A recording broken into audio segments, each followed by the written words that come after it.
Alrighty, welcome back to another episode of whatever this is. 4:05 p.m. June 26, 2020. I said I would make these earlier, and by gosh, I've done it 6 hours earlier.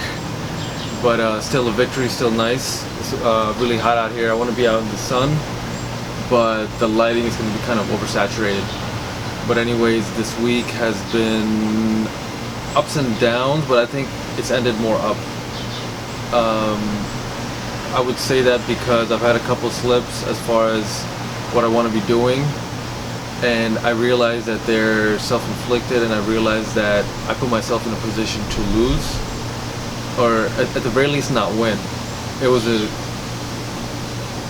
I've been doing things, like I know I'm not doing the right thing, but I've slowly just wanted to do it, and I let myself do it. I give myself permission to not necessarily fail, but permission to slack off, permission to not do what needs to be done.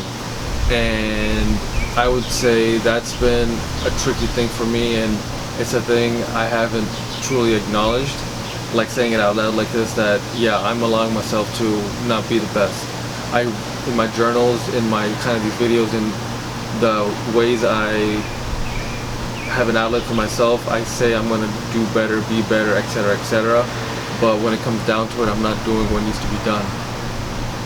And that's the truth, and it hurts, or it doesn't really hurt, it's just a sad truth. Like, I don't feel bad for myself because I know it's true. It's just more of a sad feeling. And the one overarching goal I've had for this year, the first video I made, was that I want to finish what I started. And I'm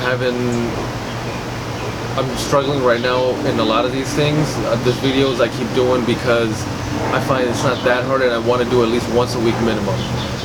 As far as diet and exercise, that's one area where I let myself slip. With business, I definitely let myself slip in that I get overwhelmed. I try to do too much. I'm not learning from my mistakes there. So that's a bad cycle. I'll have a lot of days of not very little activity, and then 1 or 2 days I'll do a whole bunch. And looking back, I could have done so much more in the time I've had, and it's something I know and understand, but I got to really put to work. And then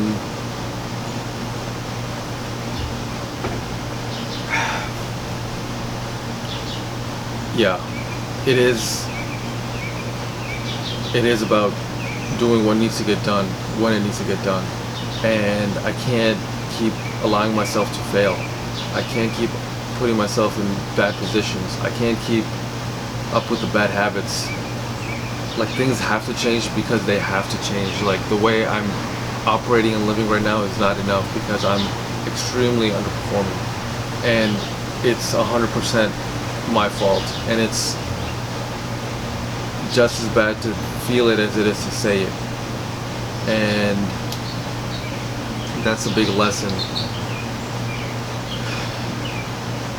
I have a lot of challenges personally as far as in my own mind, and I've done so much work and figured out what it is exactly, to the best of my knowledge, that I think is what's kind of going on internally, and what I feel like is stopping me, what I feel like is the main sticking point, what I feel like, all those things put together. I finally have something in my hand that I was like, if I do it, I'll get a better solution, and I'll become in a better place. But I'm resisting that. Like, I've done so much work to get to here, and then now I'm like splintering off into self-sabotage. Like, I gotta do this, I gotta do that. Oh, this needs my attention now. Like, creating problems, creating ways to fail. And I gotta just do what works. I gotta do, today's Stoic Journal prompt was about the obstacle is the way. And that is so true. I gotta just do the important things. I know about the mental health issues, about the personal work I've been doing, and I finally got into a piece of information, a course, a thing that I can work through and get into a much better place. I gotta get on that. With the business, I'm putting off cold calls, I'm just putting off because I don't want to feel that pain. And that's just all of it, and none of it, that's all of it. How you do anything is how you do everything. And I'm gonna end it at that.